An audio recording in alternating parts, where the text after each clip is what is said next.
ॐ अज्ञानतिमिरान्धस्य ज्ञानाञ्जनशलाकया चक्षुरुन्मिलितं येन तस्मै श्रीगुरुवे नमः। वन्देऽहं श्रीगुरो श्रीयुत्पदकमलं श्रीगुरून् वैष्णवांश्च श्रीरूपं साग्रजातं सहगण रघुनाथान्वितं तं सजीवम् साद्वैतं सावधूतं परिजन सहितं कृष्ण चैतन्य देवं श्रीराधा कृष्ण पादान् सहगण ललिता श्री विशाखान्वितांश्च तमादिदेवं करुणानिधानं तमालवर्णं सुहितावतारम् अपार संसार समुद्र सेतुं भजामहे भागवत स्वरूपम्। हे देव हे दैत हे भुवनैक बंधो, हे कृष्ण हे चपल हे करुणैक सिंधो, हे नाथ हे रमण हे नयनाभिराम, हा हा कदानुभवितासि पदं दृशोर्मे। श्री कृष्ण चैतन्य प्रभु नित्यानंद, श्री अद्वैत गदाधर शिवसदि गौर भक्त वृंद। हरे कृष्णा कृष्णा कृष्णा हरे हरे, हरे राम राम राम हरे हरे। हरे कृष्णा। सर्वप्रथम मैं अपने गुरुपाद पद ओम विष्णुपाद अष्टोत्तर शत श्री श्रीमद् भक्ति वेदांत माधव गोस्वामी महाराज के चरण कमलों में अनंत कोटि दंडवत प्रणाम ज्ञापन करता हूं। हम लोग श्रीमद् भागवत महापुराण में 5वें स्कंध का श्रवण कर रहे हैं। 5वें स्कंध में हमारा प्रकरण चल रहा है 17वां प्रकरण, जो आरंभ होता है तृतीय अध्याय से, स्थान शोधक प्रकरण। पहले 2 अध्याय जो है वो स्थान विभाजक प्रकरण के थे, जिसमें कि पृथ्वी का विभाजन किया गया, भारतवर्ष का भी द्वीप अनेक प्रकार के पृथ्वी का अनेक द्वीपों में विभाजन किया गया। उसके बाद फिर जम्बू द्वीप का विभाजन हुआ 9 खंडों में। अब स्थान शोधक प्रकरण जो 17वां प्रकरण है, ये आरंभ होता है हमारा तीसरे अध्याय से 5वें स्कंध के। इसमें 4 अध्याय हैं, तीसरा, चौथा, 5वां और 6ठा 4 अध्याय हैं। इसमें क्रमशः पहले प्रियव्रत महाराज जी की कथा है, उसके बाद फिर आग्नेयद्र राजा थे, उनकी कथा आई। उसके बाद फिर राजा नाभि जो आग्नेयद्र के पुत्र थे, उनकी कथा तृतीय अध्याय में आई। यहां पर तृतीय अध्याय में बताया कि फिर इनके नाभि जी के पुत्र हुए ऋषभ देव जी। तो ऋषभ देव जी जो हैं वो भगवान के ही अवतार थे। तो चतुर्थ अध्याय में हम लोगों ने श्रवण किया कि किस प्रकार से ऋषभ देव जी का शासन था। वो अत्यंत श्रेष्ठ थे, इसीलिए उनका नाम रखा था महाराज नाभि ने ऋषभ। ऋषभ का अर्थ होता है श्रेष्ठ। सभी उनके अंदर गुण थे, तेज, बल, ऐश्वर्य, यश, पराक्रम, शूरवीरता, क्योंकि भगवान की ही वो विभूति है, भगवान के ही अंश के अंश से उनका अवतार हुआ है। तो एक बार इंद्र ने ईर्ष्यावश कहो अथवा उनको परीक्षा लेने के लिए कि क्या ये भगवान ही हैं, क्योंकि इंद्र अपनी पुत्री जयंती का इनसे विवाह करना चाहता था, इसलिए उसने इनके राज्य में वर्षा नहीं होने दी। तो ऋषभ जी जो हैं उनकी मूर्खता पर हंसे और अपनी माया के प्रभाव से उन्होंने अजनाब खंड जो उनके राज्य का नाम था, खूब जल बरसाया अपने योग बल से। स्वयं भगवान हैं। तो इस प्रकार से वो सभी अपनी प्रजा का जो है लालन पालन करते रहे अपने बड़े होकर, और धर्म रक्षा केवल लोक संग्रह के लिए उन्होंने गुरुकुल में पहले वास किया।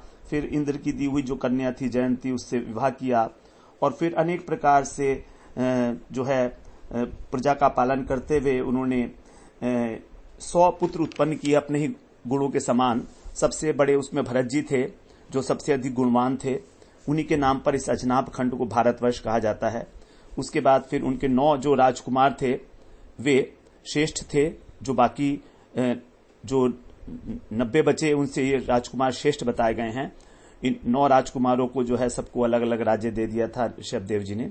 उसके बाद जो इससे छोटे थे वो 9 राजकुमार थे जो कवि, अंतरिक्ष इत्यादि, ये सब योगेश्वर हुए, बड़े योगेंद्र हुए ये, जिन्होंने 11वें स्कंद में हम लोग इनका श्रवण करेंगे जब हम नारद वसुदेव संवाद का प्रसंग श्रवण करेंगे।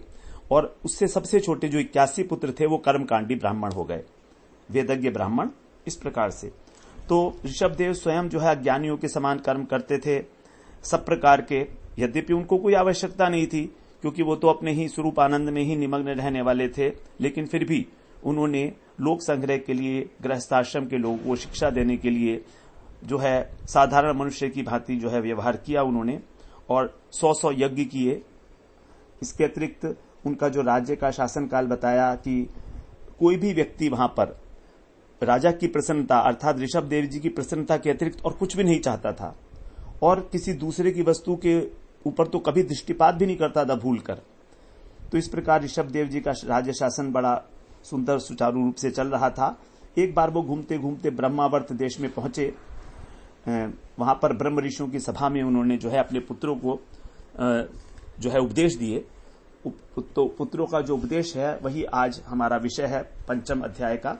बड़ा सार गर्भित उपदेश उन्होंने दिया है अपने पुत्रों को, जो हम सब के लिए ही अत्यंत कल्याणकारी है। हम लोग बहुत धीरे धीरे ही इसका हम श्रवण करेंगे, आराम से थोड़ा थोड़ा समझते हुए।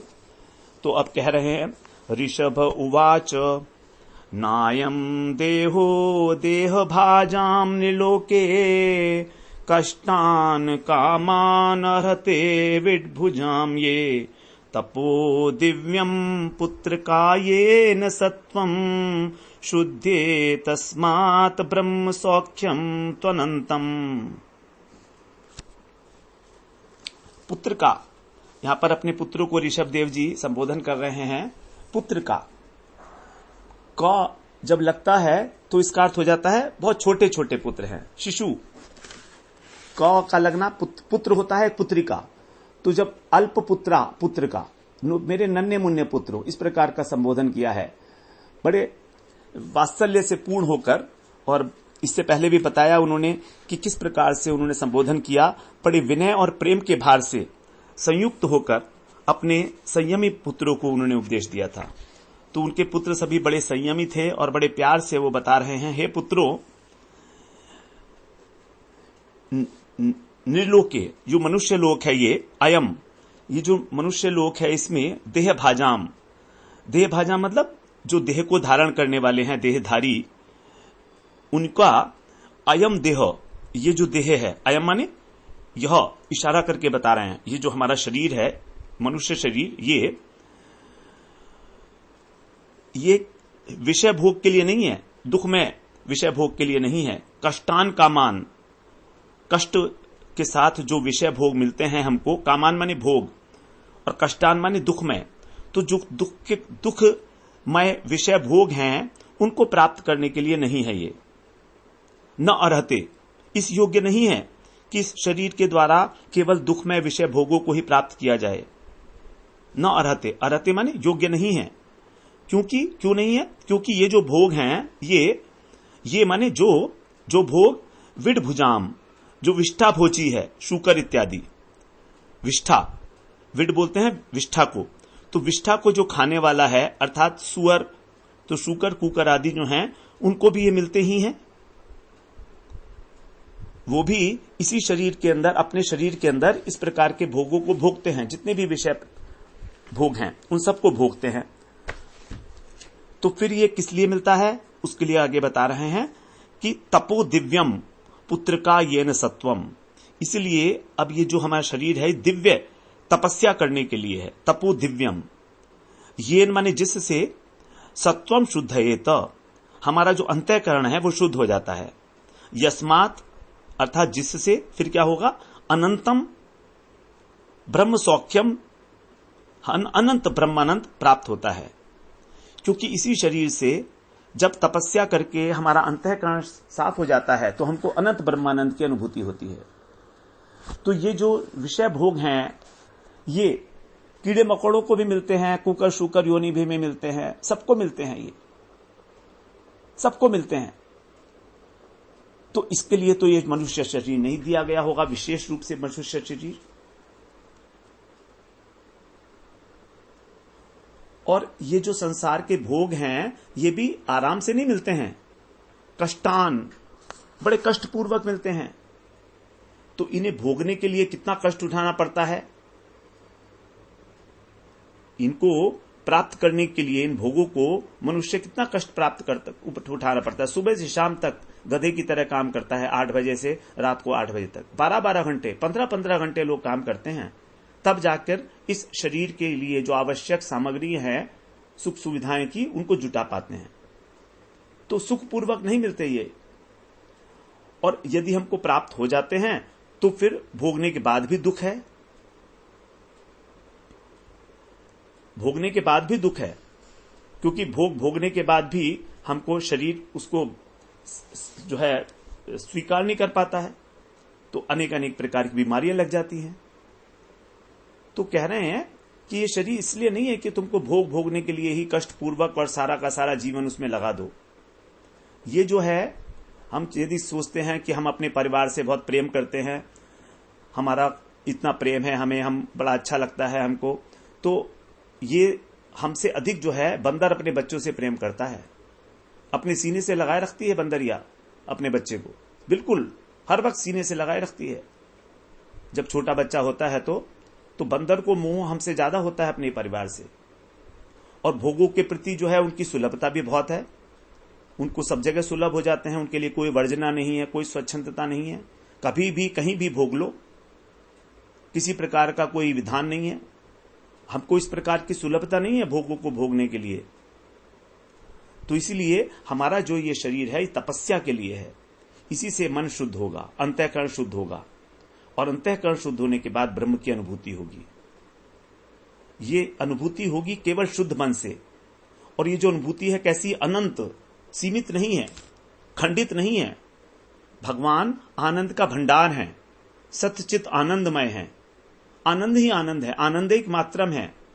इसीलिए कहते हैं शरीर से दिव्य तप करो, तभी हमको शाश्वत और अनंत सुख मिलेगा। तो अपने बच्चों को वो प्रवृत्त कर रहे हैं भजन राज्य में। यही वास्तव में शिक्षा है कि बचपन से ही बच्चों को जो है अपने भजन के लिए प्रवृत्त किया जाए, तभी उनके संस्कार बनते हैं आगे के लिए। अब दूसरे श्लोक में कहते हैं, महत् सेवाम द्वारमाहुर्विमुक्ते तमो द्वारम योषिताम संगी संगम महांतस्ते समचित्ता प्रशांता विमन्यव सुहृदय साधवो ये।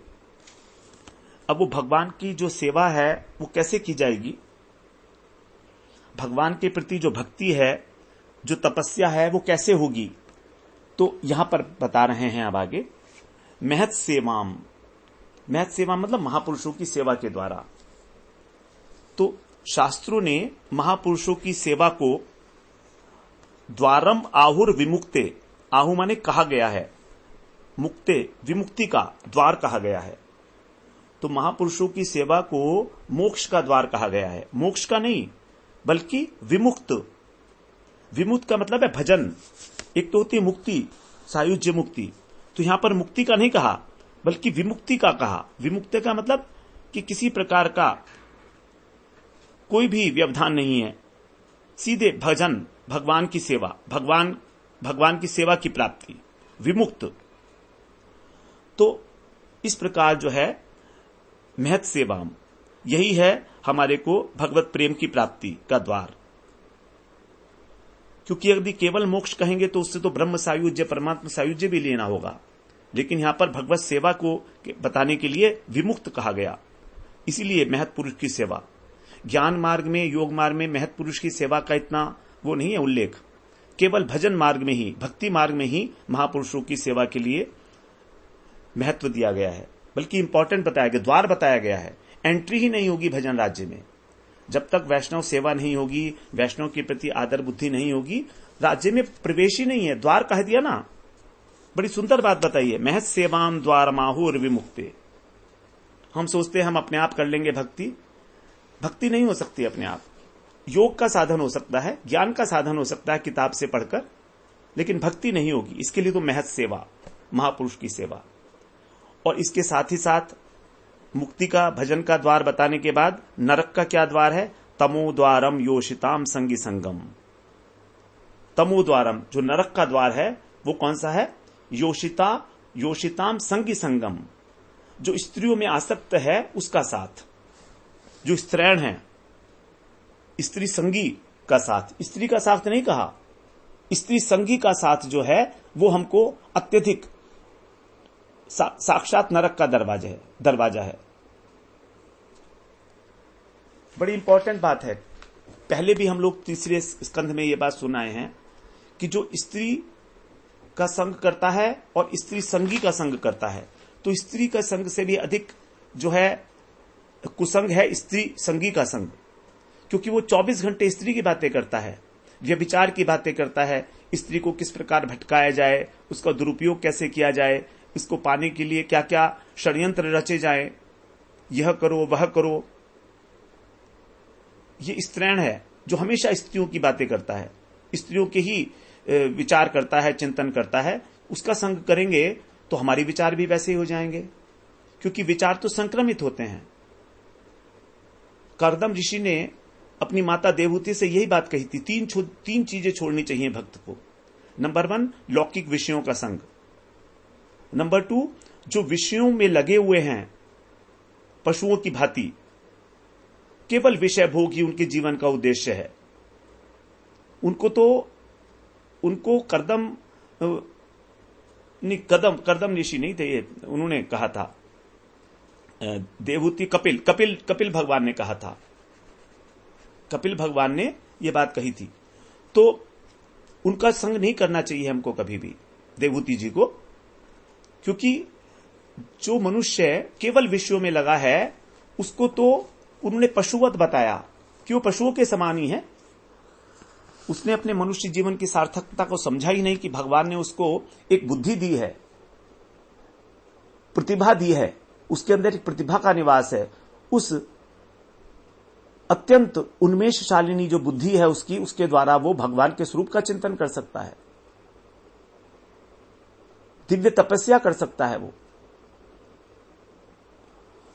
तो इस प्रकार से, और तीसरी बात बताई उन्होंने स्त्री और स्त्री संगी का संग। तो हमें जो है पशु वृत्ति की ओर नहीं बढ़ना चाहिए विषयों के रेस्पेक्ट में। खाना पीना, बस सोना और मैथुन करना, केवल आहार निद्रा भय मैथुन, यही हमारे जीवन का उद्देश्य नहीं है, इसको हमें छोड़ना होगा। ये कपिल भगवान ने बताया था देवहूति जी को। अब आगे कहते हैं, ठीक है, उन्होंने कहा महापुरुष की सेवा करो। अब महापुरुष कैसे होने चाहिए तो उसके लक्षण बता रहे हैं। महांतस्ते, महंत कहा उनको। महंत का मतलब है महान है अंत जिनका, अर्थात जिनका उद्देश्य अतिशय महान है, इनको महाशय भी कहा जाता है। महाशय, महान आशय है जिनका। तो ऐसे वे माने वे कैसे हैं? समचित्ता। समचित्ता माने समदर्शी, उनको किसी से कोई बैर नहीं है। भगवान को समदर्शिता बड़ी प्रिय है। जो भी व्यक्ति समदर्शी है, जिस सब में भगवान के ही दर्शन करता है, सबको, पूरे विश्व को ही भगवत स्वरूप समझता है, वो भगवान को अत्यंत प्रिय है। भगवान इस बात को कई बार कहे हैं, गीता में तो बार बार यही बात कहे हैं भगवान। समदर्शिता एक बहुत बड़ा गुण है। हमारी बुद्धि जो है विषम हो जाती है अपना पराय के कारण, मैं और मेरा के कारण। ये मेरा है और ये पराया है। तो जो हमारा अहम है, इसी के कारण हमारी जो समदृष्टि नहीं हो पाती है। तो ऐसे महान लोग जो हैं उनके सभी लोग बराबर हैं। समचित्ता, किसी से बैर नहीं। प्रशांता, प्रशांत है, बिल्कुल शांत, शांत नहीं है, प्रशांत हैं, अत्यंत शांत हैं। उनको किसी प्रकार का मन में कोई विक्षेप ही नहीं होता है, किसी प्रकार का कोई विक्षेप नहीं। शांत स्वभाव से अपने भजन में लगे रहते हैं, कोई कुछ भी करे, कैसे भी करे। और विमन्यवः, बड़ी इंपॉर्टेंट बात, विमन्यवः, मन्यु कहते हैं अब क्रोध को, तो किसी प्रकार का क्रोध नहीं है। विगत मन्यु येभ्य इति विमन्यवः, जिन्हें क्रोध ही नहीं आता, विगत हो चुका है जिनका क्रोध। और जो सुहृद हैं, सभी प्राणियों के हितकारी हैं, सभी के हित चिंता करते हैं सबकी।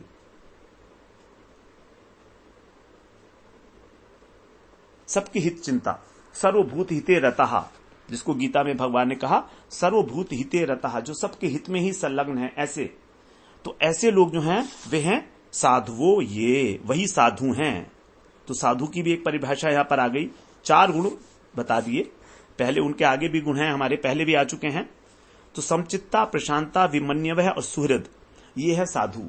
साधु से कहते हैं, साधु की कई परिभाषाएं हैं। जिसने सत्वस्तु का आश्रय लिया है उसको भी साधु कहते हैं। और गुरुजी बताते हैं साधयति साधनोति साधनोति साधयति साधनोति च कृष्ण प्रेम, जो कृष्ण प्रेम की साधना करते हैं और कृष्ण प्रेम की साधना में औरों को लगाते हैं, प्रेरित करते हैं, दूसरे का काम साधते हैं, उनको कहा गया साधु। तो साधु कभी किसी का काम बिगाड़ेगा नहीं। साधु शब्द बनाए साधने से, जैसे बैल को साधा जाता है, यदि बिगड़ा हुआ बैल है तो उसको साधा जाता है, उसी प्रकार से साधु जो है सबके काम संभालता है, साधता है उनके। अर्थात यदि किसी भक्ति में किसी के कोई विघ्न है तो उनको अपनी बात प्रेरित करके कृष्ण प्रेम में और उनको भजन के अंदर आगे बढ़ाता है, साधना करना सिखाता है उनको। ऐसा है साधु। तो वही साधु हैं।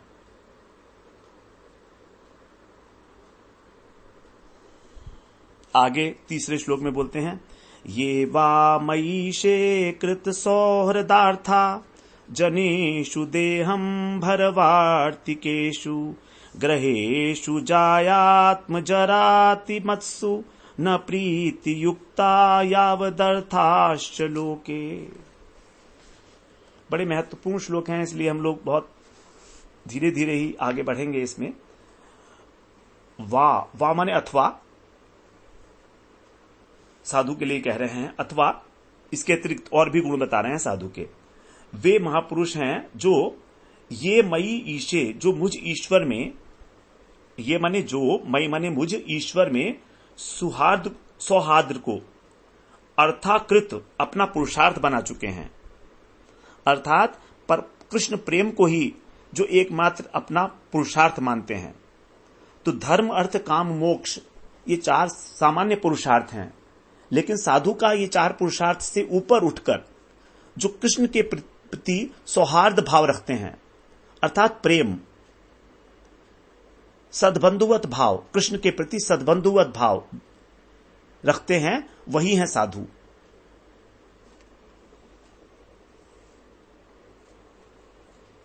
अच्छा, कृष्ण के साथ तो रखते ही हैं सौहार्द भाव, लेकिन इसके अतिरिक्त और क्या रखते हैं, और क्या बता रहे हैं आगे?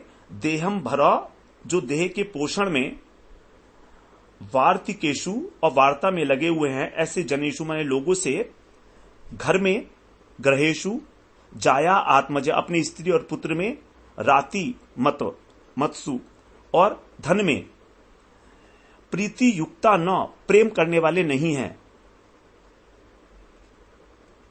लोके यावद अर्थाच, लेकिन इस लोक के अंदर केवल प्रयोजन मात्र के लिए ही, शरीर निर्वाह मात्र के लिए ही प्रवृत्त होते हैं लौकिक कार्यों में। तो भगवान के साथ प्रेम करना कब होगा? जब हमारा केवल जो देह के पोषण में लगे हैं, बातें भी वही करते हैं कि धन कहां से मिले, वार्तिकेशु, घरों के अंदर स्त्री, पुत्र, धन इत्यादि जो है, मित्र इत्यादि, वो सब ये मत्सु का मतलब है कि ये बड़ा मीठा मीठा लगता है उनको, बड़ी प्रीति है मत्सु। तो ये जो हैं विषयी, इस प्रकार के लोग, उनको ऐसे लोगों में प्रीति नहीं होती। जो इनको ही प्रेम करने वाले हैं, स्त्री, पुत्र, धन इत्यादि को, और केवल उसी की वार्ता करते हैं, देह के पोषण में लगे हैं, उनको इनसे प्रीति नहीं होती, और नहीं ऐसे घर में प्रीति करते हैं वो। तो फिर घर में रहते क्यों हैं वो? जो घर में रहते क्यों हैं फिर वो? घर में रहते इसलिए कि जिससे व्यवहार का कार्य चलता रहे, बस जितना जरूरी है उतना ही बात करते हैं, उतना ही बोलते हैं, जितनी आवश्यकता है। जैसे यदि कोई साधु के पास कोई विषयी व्यक्ति आए, संसारी व्यक्ति आए जो बिल्कुल रचा पचा है, तो वो परमार्थ के प्रश्न तो पूछेगा नहीं उनसे, तो वो उनसे साधु उनसे पूछता है, भाई कैसे हो, कब आए, भजन करते हो, सब कुछ ठीक ठाक तो है, घर में सब ठीक है। साधु उनसे पूछता है ये बातें, बस थोड़ा बहुत ही बोलता है व्यवहार के लिए, जितना आवश्यक है उतना ही। वृंदावन आए हो तो शिष्टाचार थोड़ा निभा दिया, क्योंकि साधु के पास टाइम नहीं है बात करने का संसार की वस्तुओं के विषय में। तो इस प्रकार से जिन्हें कृष्ण प्रेम है वे विषय लोगों में प्रीति नहीं रखते, बल्कि ऐसे विषय लोगों की, अभक्तों की वंचना कर देते हैं, किसी प्रकार से उनको टाल देते हैं कि जल्दी से जल्दी मेरा इससे पिंड छूटे, ये मेरा समय खराब कर रहा है। उससे ज्यादा चर्चा में संलग्न नहीं होते वो किसी प्रकार से। आगे अब चौथे श्लोक में कहते हैं, नूनम प्रमत्तः कुरुते विकर्म यदि इंद्रिय प्रीतय आपृणोति न साधु मन्ये यत्वात्मनोयम असन्नपि क्लेशद आस देह। नूनम माने निश्चित रूप से, यत माने जो, इंद्रिय प्रीतय आपृणोति इंद्रियों की प्रसन्नता के लिए उनको, इंद्रियों को तृप्त करता है। जो उसकी प्रवृत्ति इंद्रियों को तृप्त करने में ही होती है, ऐसा व्यक्ति वो क्या है, प्रमत्त है। प्रमत्त का मतलब है प्रमाद, प्रमाद के कारण, असावधानी, उसको मालूम नहीं, मालूम होते हुए भी वो नहीं, उसको मालूम है कि क्या करना चाहिए और क्या नहीं करना चाहिए, लेकिन प्रमाद के कारण जो है वो सत्कर्म में प्रवृत्त नहीं होता, बल्कि क्या करता है, कुकर्म करता है, विकर्म करता है। कुरुते विकर्म, विकर्म का मतलब विपरीत कर्म। कर्म तीन प्रकार के, कर्म, अकर्म और विकर्म। तो कर्म तो वो है जो शास्त्रों के अंदर जिसका विधान किया गया है, और विकर्म है जो विपरीत कर्म है। शास्त्रों में कहा है ये मत करो तो वो वही कार्य करेगा। और अकर्म का मतलब है कि जो शास्त्रों में कहा गया है उसको नहीं करना और उसकी विपरीत भी नहीं करना। तो ये जो व्यक्ति है प्रमत्त होने के कारण, प्रमादी होने के कारण, क्योंकि प्रमाद जो है तमोगुण का लक्षण है, और तमोगुण की एक विशेषता है कि वो हर चीज को विपरीत अर्थ में ग्रहण करता है। तामसिक बुद्धि जो है भगवान ने बताई है कैसी है, विपरीतांश, हर एक अर्थ को विपरीत अर्थ में लेगी। अगर कोई कहेगा ऐसे जाना है तो उल्टी तरफ जाएगा, उसकी विपरीत। तो ये विकर्म करने वाले लोग हैं। तो जो शास्त्र निषिद्ध कार्य हैं उन्हीं को कार्य करेंगे, ये इस प्रकार के लोग हैं। तो ऐसे लोगों के प्रति जो कुकर्म करते हैं और केवल अपनी इंद्रियों को तृप्त करने में ही लगे हैं, उसको कह रहा है न साधु मन्ये। साधु माने यहां पर है अच्छा, मैं उनको अच्छा नहीं मानता। न साधु मन्ये, मेरे विचार से, मेरे मत से वो ठीक नहीं है, वो अच्छी लोग नहीं है। यत, जिससे आत्मा अयम आस अपि, आसन अपि क्लेशद आस आहा देह। नहीं, यह है आत्मनो अयम असत अपि। तो ये आत्मा को ये असत होने पर भी क्लेश देने वाला शरीर प्राप्त हुआ है। तो इसके कारण आत्मा को ये असत और दुखदायक शरीर प्राप्त होता है। हमको शरीर, ये जो असत है, शरीर का मतलब, असत का मतलब है जो सत नहीं है, जो जड़ है और जो दुखदायक है। क्लेशद, क्लेश देने वाला, दौ माने देने वाला। तो क्लेश देने वाला शरीर हमको जो मिला है, इसका कारण एक ही है कि हमारी प्रवृत्ति इंद्रियों को तृप्त करने में है। इसी के कारण हमको बार बार शरीर धारण करना पड़ता है। तो जब तक हम परमात्मा की, भगवान की ओर नहीं चलेंगे, तब तक हमको ये शरीर इस प्रकार से मिलने ही लगेगा। इसीलिए जब हमें ये शरीर मिला है तो हमें भगवान की ओर ही चलना चाहिए, तभी हम इस शरीर से मुक्ति पा सकते हैं, भवबंधन से मुक्ति पा सकते हैं। तो शरीर मिलने का कारण ही यही है कि हम इंद्रियों को तृप्त करने के लिए अनेक प्रकार के विकर्म और कुकर्म करते हैं। 5वें श्लोक में बोलते हैं, पराभवस्तावद बोध जातो यावन्न जिज्ञासत आत्मतत्त्वम् यावत् क्रियास्तावदिदं मनो वै कर्मात्मकं येन शरीर बंधः। अवबोध जातः, अवबोध का अर्थ होता है अज्ञान, जात माने उत्पन्न। तो जो अज्ञान से उत्पन्न ये देह है, अज्ञानवश हम लोग इस देह के द्वारा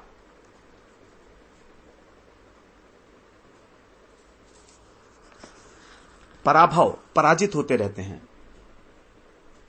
पराभव का अर्थ है पराजित होना।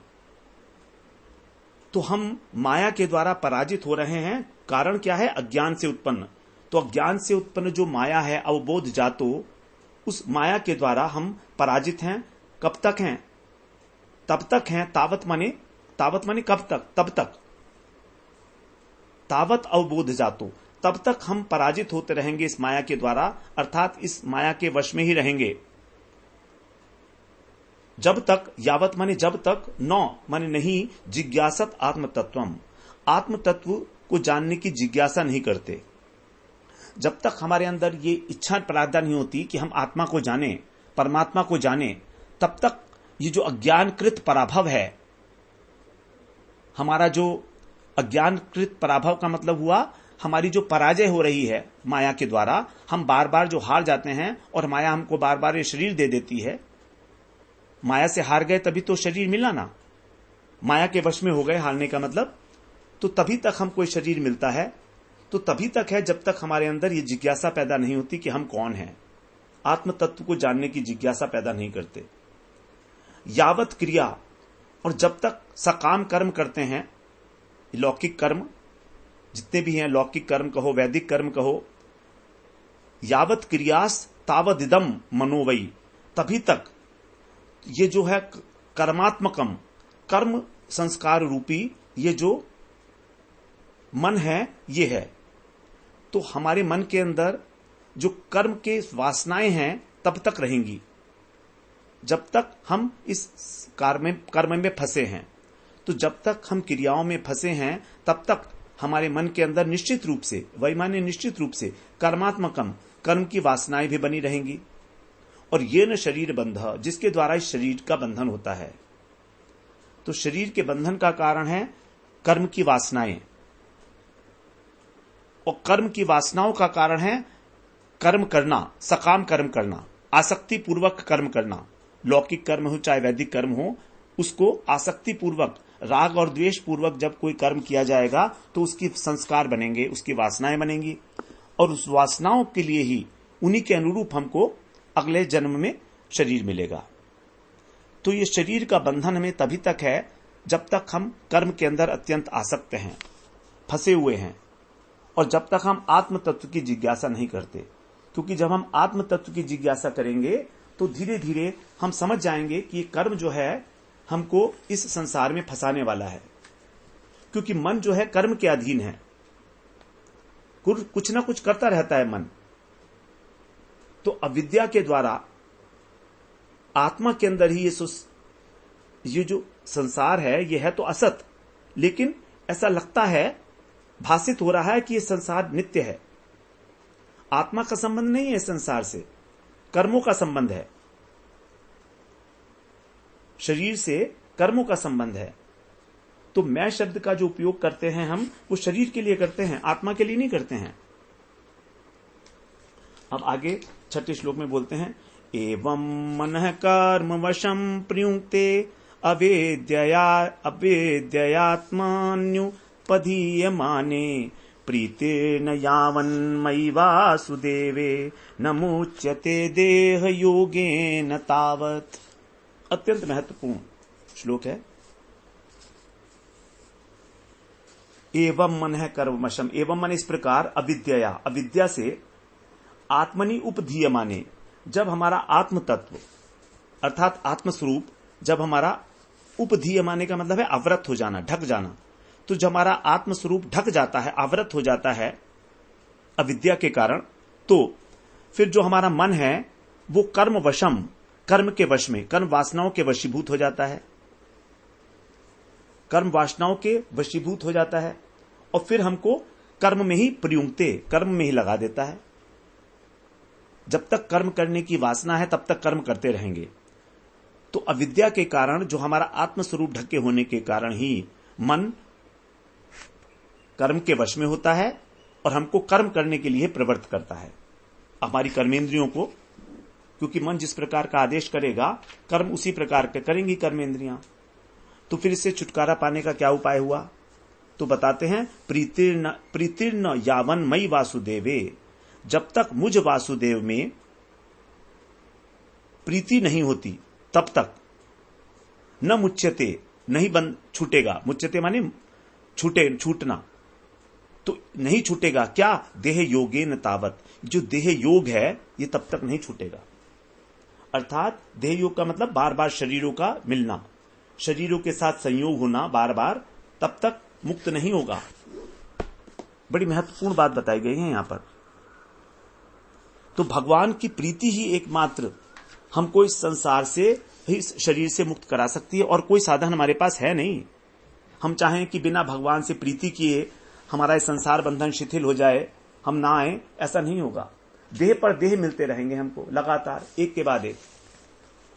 देह योगम, देह योगम का मतलब है उसके साथ हम जुड़ते रहेंगे, अनेक अनेक प्रकार की देहों के साथ। और शरीर मिलता रहेगा तो कर्म होता रहेगा, कर्म होता रहेगा तो कर्म की वासनाएं बनेंगी, उस वासनाओं के अनुरूप फिर शरीर मिलता रहेगा। तो इस प्रकार से ये कर्म और शरीर दोनों ही, इन दोनों का बड़ा अन्योन्याश्रित संबंध है, शरीर से कर्म और कर्म से शरीर। कितना ही बड़े ज्ञानी हो, कितना ही बड़ा योगी हो, भक्ति के बिना, प्रेम के बिना काम नहीं चलेगा। शरीर की प्राप्ति होगी, देह योग होता रहेगा। भगवत शरणागति के बिना किसी प्रकार हमारा निस्तार नहीं है इस जगत से, किसी भी प्रकार। शरणागति भगवान की आवश्यक है। मामे वीय प्रपद्यन्ते माया मेताम तरंतिते, जो मेरी ही शरण में आते हैं, मामे वीय प्रपद्यन्ते, वही जो है माया को तारते हैं। तो शरण में आना भगवान की, शरण के दो अर्थ होते हैं, रक्षक और घर। तो रक्षक, हमारे रक्षक भी घर हैं और हमारा घर भी भगवान का ही घर है। शरणस्य कृष्णस्य भक्तः, तो शरण लेने का अर्थ है हम अब भगवान के ऊपर ही विश्वास करते हैं कि वो ही हमारे रक्षक हैं। रक्षयतीति विश्वासो, कोपतृप्ते वर्णम तथा, कि वही मेरा रक्षक है, वही मेरा पालन करेंगे। तो इस प्रकार से, और प्रीति, जब प्रीति होती है तभी हम शरण में जाते हैं भगवान की। प्रीति नहीं है तो हम शरण में कैसे जाएंगे? अब अर्जुन ने शरणागति के विषय में प्रश्न नहीं किया था, लेकिन भगवान ने अपनी ओर से उसको शरणागति की बात बताई, कहा कि तू मेरी शरण में आ जा, मामेकम शरणम ब्रज। क्यों? क्योंकि कृष्ण अर्जुन के प्रेम के अधीन है। कहा उन्होंने, इष्टोसी में दृढ़मिति ततो वक्ष्यामि ते हितम, तू मेरा इष्ट है, तू मेरा भक्त है, इसलिए मैं तुझको ये बात बता रहा हूं शरणागति की। प्रीति है तभी शरणागति होगी, बिना प्रीति के शरणागति होगी भी नहीं। और जब प्रीति होती है तो भगवान स्वयं आ जाते हैं, फिर शरणागति करनी नहीं पड़ती, फिर भगवान अपने आप आ जाते हैं। तो भगवान स्वयं आए, भीष्म के पास भगवान स्वयं आए। लेकिन पहले जो है, पहली अवस्था है वो साधन दशा और फिर सिद्ध दशा। जो साधन दशा में साधक प्रयास करता है भगवान को जानने का, आत्मा को जानने का, भजन के द्वारा धीरे धीरे उसको रुचि उत्पन्न होती है भगवान में, तब फिर बाकी काम जो है आगे का वो भगवान करते हैं। एक बार यदि हम एक स्तर को पार कर जाए अनर्थ निवृत्ति के, तो जो आगे की स्टेजेस हैं, रुचि, निष्ठा, रुचि, निष्ठा के बाद रुचि, आसक्ति, भाव इत्यादि, ये सब भगवान स्वयं ही कर देते हैं, स्वयं आ जाते हैं। अपने सिद्ध भक्तों के पास, जैसे भीष्म पिता के पास स्वयं आए भगवान, शबरी के पास स्वयं भगवान आए, शबरी नहीं गई भगवान के पास। तो इस प्रकार से भगवान के साथ यदि प्रीति है तो भगवान स्वयं आ जाएंगे। तभी कहा कि जो भगवत प्रेम है वो कृष्णाकर्षणी चसा, भक्ति के लिए कहा गया है, अत्यंत दुर्लभा है और कृष्ण को भी आकर्षित करने वाली है। कृष्णाकर्षणी चसा, वो कैसी है? कृष्ण को भी आकर्षण करने वाली, ऐसी है शरणागति, ऐसी है भगवत की प्रीति। तो इसलिए कह रहे हैं कि जब तक मुझसे प्रीति नहीं होगी, इस संसार के योग से, देह योग से तुम मुक्त नहीं हो सकते। अगले सत्र में फिर हम 7वें श्लोक से आरंभ करते हैं। वांछा कल्पतरुभ्यश्च कृपा सिन्धुभ्य एव च पतितानां पावनेभ्यो वैष्णवेभ्यो नमो नमः।